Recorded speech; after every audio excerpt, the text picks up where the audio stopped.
অনেক যুবক আছে তারা বলে যে আমার শ্বশুরবাড়ির লোকেরা খুশি মনে দেয়। ভালো করে শুনে রাখেন, ঘুষখোর সেও বলে খুশি হয়ে দিস, যৌতুকখোর সেও বলে বেহিসাব খুশি হয়ে দিস। এই সমস্ত ভিখারীদেরকে ধরে ধরে আসুন্নাহ ফাউন্ডেশন ইফতার প্রজেক্টের জন্য পাঠিয়ে দিবেন।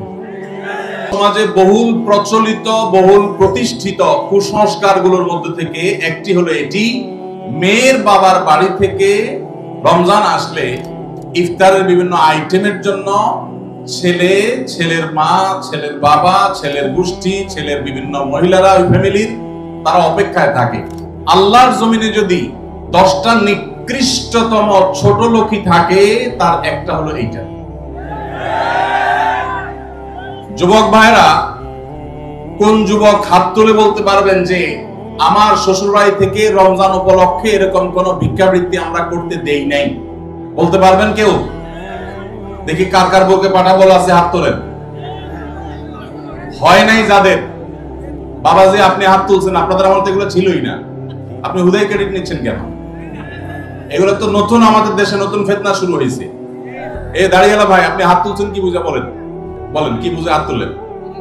আপনার শ্বশুরবাড়ি থেকে ইফতার আসে নাই? গরিব তারা, মানে কারণ কি?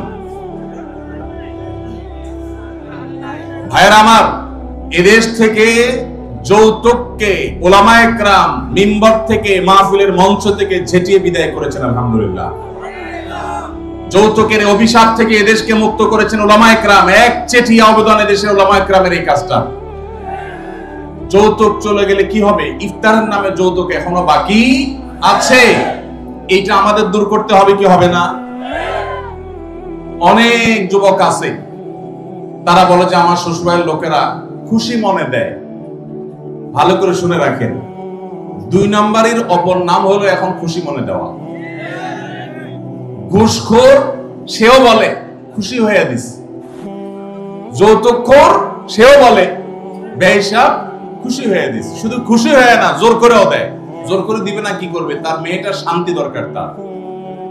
আপনি যদি বাপের বেটা হয়ে থাকেন, মুসলমানের সন্তান হয়ে থাকেন, বিনয়ের সাথে শাশুড়িকে বলবেন, শ্বশুরকে বলবেন কোনো কিচ্ছু আমার এখানে পাঠাবেন না, পাঠালে আমি মনে কষ্ট পাবো, উল্টা পারলে আমি দিব।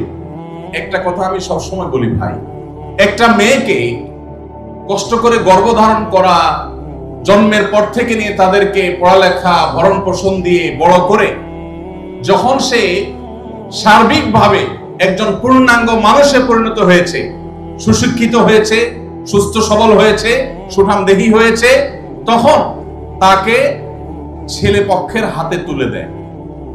সারা জীবন এই মহিলাটার পেছনে ইনভেস্ট করেছে কে? তার বাবা মা। আর ভোগ করছে কে? স্বামী এবং স্বামীর ফ্যামিলি। ঠিক না ভাই? ঠিক। পড়ালেখা করাইছে মেয়ের বাপ মা, ওই পড়ালেখা দিয়া, ওই শিক্ষা দিয়া স্বামীর ছেলে মেয়েকে সে পড়ালেখা করা। ঠিক না ভাই? ঠিক। রান্না বান্না শিখাইছে তার মা, ওই শিক্ষা দিয়ে রান্না বাড়া করে খাওয়ায় কারে? স্বামীকে, শ্বশুর শাশুড়িকে। ঠিক না ভাই? ঠিক। তাহলে উচিত হলো ছেলে পক্ষের মেয়ে পক্ষকে এটা বলা, বেহিসাবকে বলবে, ছেলের বাবা মেয়ের বাবাকে বলবে বাবাজি বা ভাই, আপনার মেয়ে তাকে মানুষ করতে যত টাকা পয়সা লাগছে তার সব কিছু আমি দিতে চাই। এরপরও তো কোনো মানুষ কেনা যায় না, এটা কেনার জন্য দেওয়া না, অন্তত কৃতজ্ঞতা আদায়ের জন্য দেওয়া। এটা বলা দরকার ছিল। সেটা না করে উল্টা আস্ত একটা মেয়ে দিয়ে দিল, তার সাথে আবার আপনি যৌতুক আশা করছেন। আপনার চাইতে বড় ছোট লোক আল্লাহর জমিনে আর হতে। এই সমস্ত ভিখারীদেরকে ধরে ধরে আসুন্নাহ ফাউন্ডেশন ইফতার প্রজেক্টের জন্য পাঠিয়ে দিবেন। আপনাদের এই মাঠেও ইফতার বিতরণ হয়। যাদের শ্বশুর বাড়ি থেকে ইফতারের দরকার হয়, এদের সবাইকে আমাদের ওখানে পাঠিয়ে দিবেন। কথা বুঝে আসছে? এখন এরপর থেকে হুদাই যায় আমাদের ওখানে সিরিয়াল ধরবে। সিরিয়াল ধরলে সবাই ইফতার পাবে। শর্ত হলো সে প্রকাশ্যে ঘোষণা দিবে, আমি শ্বশুর বাড়ি থেকে ইফতার প্রত্যাশী ছিলাম, কিন্তু সেখান থেকে ইফতার পাওয়ার কোনো ক্ষীণতম সম্ভাবনা না থাকায় আমি নিরুপায় হয়ে এখন আসুন্নাহ ফাউন্ডেশনের দ্বারস্থ হয়েছি। এইটা যদি আপনি ঘোষণা দিতে পারেন, আমাদের দিতে কোনো অসুবিধা নেই ইনশাআল্লাহ।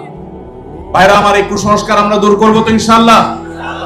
খুশি মনে বলতে কোনো কিচ্ছু নাই, খবরদার। মেয়ে পক্ষ যদি ইফতার পাঠায়, ছেলে পক্ষ পাঠায় না কেন? মেয়ে পক্ষ যদি 2 আনা পাঠায়, ছেলে পক্ষ 4 আনা পাঠানো উচিত। অনেক মহিলারা আছে ফ্যামিলির, তারা খোঁচাখুচি করে বৌমাকে। আল্লাহ আমাদের এই কুসংস্কার থেকে মুক্ত থাকার তৌফিক দান করুন। স্বামী আদেশ করলে কি শ্বশুর শাশুড়ির সেবা করতেই হবে? সেবা করতে গিয়ে অনেক সময় আমি অসুস্থ হয়ে যাই, এক্ষেত্রে ইসলাম কি বলে? ভাইরা আমার, স্বামী যদি আদেশ করে যে আমার বাবা মার খেদমত কর, এখন বোনের প্রশ্ন হলো আমি অসুস্থ হয়ে গেলেও কি স্বামীর সে নির্দেশ মানতে হবে কিনা? উত্তর হলো না। যদি এই পর্যায়ের হয় যে আপনি শ্বশুর শাশুড়ির সেবা করতে গিয়ে আপনি সুস্থ না থাকেন, এই পর্যায়ের আপনার সেবার প্রশ্ন আসে, তো আপনি নিজেকে অসুস্থ করে ফেলে তারপরে শ্বশুর শাশুড়ির খেদমত করতে হবে, এত কঠিন নির্দেশ ইসলাম আপনাকে দেয় নাই। তবে এ জাতীয় ইস্যুতে আমি অনুরোধ করব, কোন ভালো বিচক্ষণ বিদগ্ধ আলেমের কাছে দেখা করে উভয়ের পরিস্থিতি পর্যালোচনা করে অ্যাসেসমেন্ট করিয়ে তারপর সমাধান নেওয়ার চেষ্টা করবেন। কারণ এখানে আপনার কাছে যেটাকে মনে হচ্ছে বাড়াবাড়ি, আদতে সেটা খুব নরমাল বিষয় হতে পারে। এজন্য তৃতীয় পক্ষের কারোর সহযোগিতা নিলে সেটা সবচেয়ে ভালো হয়। এই প্রশ্নোত্তরের সংক্ষিপ্ত সেশনে আমরা অল্প কথা উত্তর দিয়ে গেলে আপনার ভুল বোঝার সম্ভাবনা আছে। সেজন্য কোন দক্ষ আলেমের কাছে, বিচক্ষণ ইমাম সাহেবের কাছে গিয়ে দুজন মিলে তারপরে পুরো অবস্থা জানাবেন। শরীয়ত মৌলিকভাবে মেয়েদের জন্য শ্বশুর শাশুড়ির খেদমত করাকে ফরজ ওয়াজিব করে নাই, কিন্তু স্বামীর প্রতি তার যে শ্রদ্ধা ভালোবাসার দাবি আছে, সেই দাবি থেকে যে স্বামীটা সারাদিন আমার সংসার সন্তানের উন্নতির জন্য কষ্ট করে, সেই স্বামীটা অগোচরে তার উপরে কর্তব্য তার বাপ মার সেবা করা। তিনি যেহেতু আমার কাজে গেছেন, আমি তার জন্য একটু হেল্প করলাম, তারও একটু কাজ করলাম। তাছাড়া মা বাবার মতো বয়সী মানুষ, তারা যখন আশেপাশে তাদের সেবা করার মানসিকতা থাকা দরকার। কিন্তু সেই সাথে এটাও ঠিক যে আমাদের সমাজে অনেক শ্বশুর শাশুড়ি আছে আস্ত জোয়ান তাগড়া সুস্থ সবল, এরপরও সে আশা করে বসে থাকে বৌমা সব করে দিবে। এটা খুব বাজে একটা অভ্যাস। অনেক শ্বশুর শাশুড়ি আছে তারা মনে করে বৌমা ঘরে আসছে মানে হলো কাজের মেয়ে ঘরে আসছে, অতএব আমাদের এটা বাই ডিফল্ট পাওনা হয়ে গেছে। এটা খুবই বাজে একটা উদাহরণ। শ্বশুর শাশুড়িদেরও আল্লাহর কাছে বিচার আছে, তারা জুলুম করলে, সীমা লঙ্ঘন করলে তাদেরও দায় আল্লাহ তাআলার কাছে থাকবে।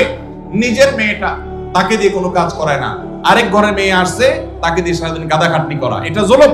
অতএব জুলুমও করা যাবে না। আবার বোনরা শ্বশুর শাশুড়িদেরকে ইগনোরও করবেন না। আল্লাহ তাআলা আমাদেরকে আল্লাহর নির্দেশকে যথাযোগ্যভাবে মানার তৌফিক দান।